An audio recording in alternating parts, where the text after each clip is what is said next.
Hey everyone, glad you're here today. Did you know that Social Security just turned 90 years old? That's right, the program that millions of Americans depend on for retirement, disability, and survivor benefits has been around since 1935, when President Franklin D. Roosevelt signed it into law.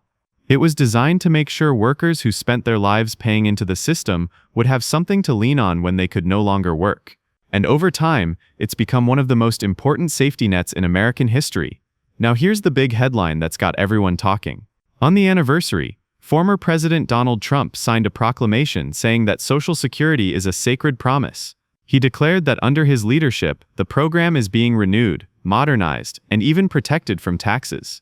He said seniors won't have to pay taxes anymore on their Social Security checks. And as you can imagine, that sparked a lot of excitement, but also a lot of questions.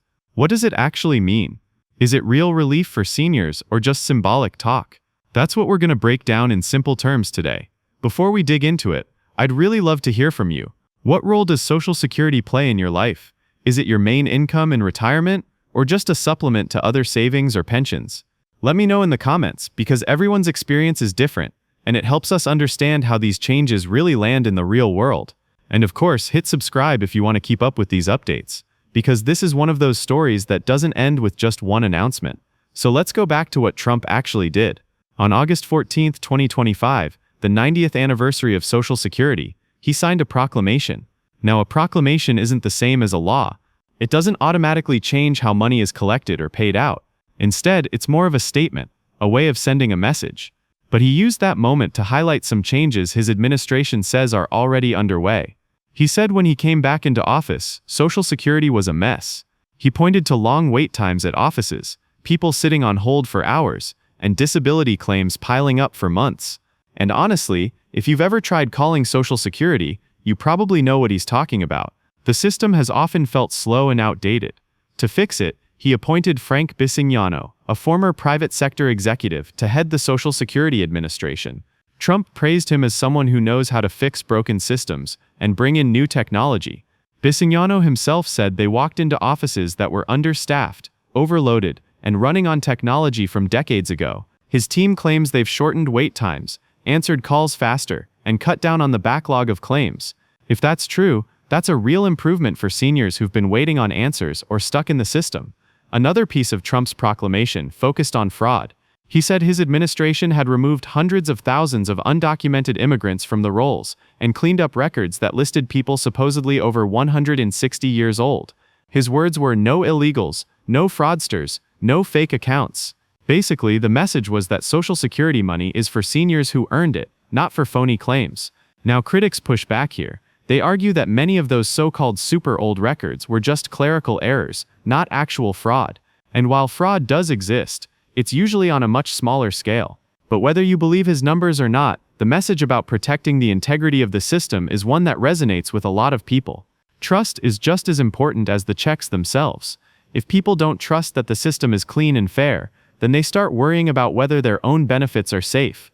But of course, the big line that grabbed everyone's attention was Trump saying no more taxes on Social Security. Let's slow that down a little. What he's really talking about is eliminating federal taxes on Social Security benefits.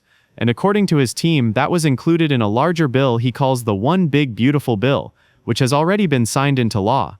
That means, yes, for seniors, this could mean keeping more of your check each month. Imagine getting your Social Security payment and not having to send a portion of it back to the IRS. For someone living on a fixed income, even a few $100s a year can make a huge difference. Now here's where it gets tricky. Those taxes on Social Security benefits do help support the trust fund. If they're gone, that money has to be replaced somehow, or the trust fund runs out sooner. Right now, estimates suggest that without changes, Social Security's trust fund will be depleted around the mid-2030s. After that, benefits would automatically be cut by about 20%. Some reports even suggest that with recent tax changes, that insolvency date could move up to as early as 2032. That's only 7 years away. So the challenge is balancing short-term relief with long-term stability. It's kind of like patching a roof on a house. Sure, you stop the leak today, but if you don't address the structural problems, you're going to face bigger damage down the road.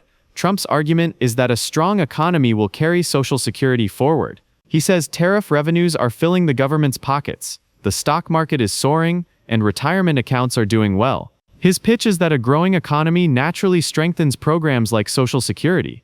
Critics aren't so sure. They point out that tariff revenues don't directly fund Social Security, and tariffs can drive up prices for everyday goods.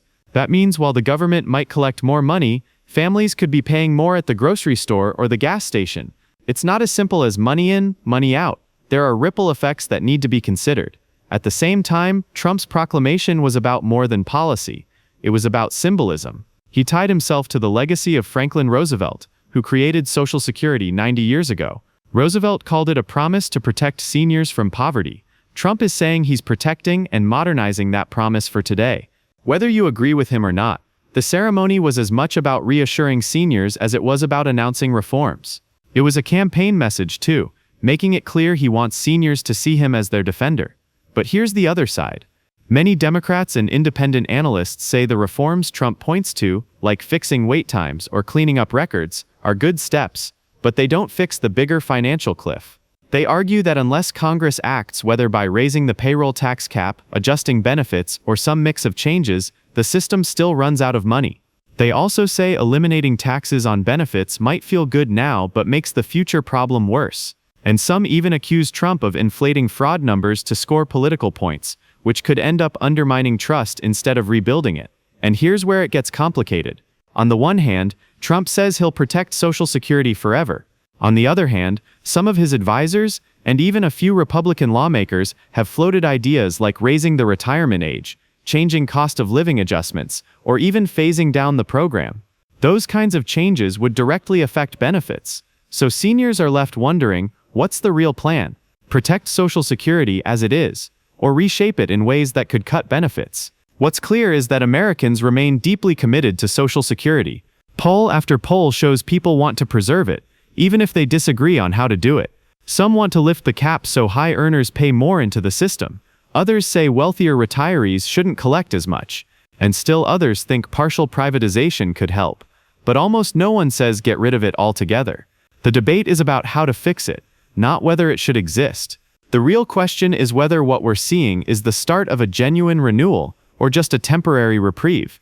Will the system actually be fixed for future generations? Or are these announcements just buying time? That's something we'll have to watch very closely. Because at the end of the day, Social Security isn't just about numbers on a government ledger. It's about people. It's about the retiree, who uses that monthly check to pay for groceries. It's about the widow, who depends on survivor benefits to stay afloat. And it's about today's workers, who wonder if the system will still be there when their turn comes. So yes, there's a lot to think about. Some of what Trump has announced could make life easier right now. Shorter wait times, cleaner records, maybe even a little more money in your pocket thanks to tax relief. But the long-term questions remain wide open, and that means the conversation is far from over.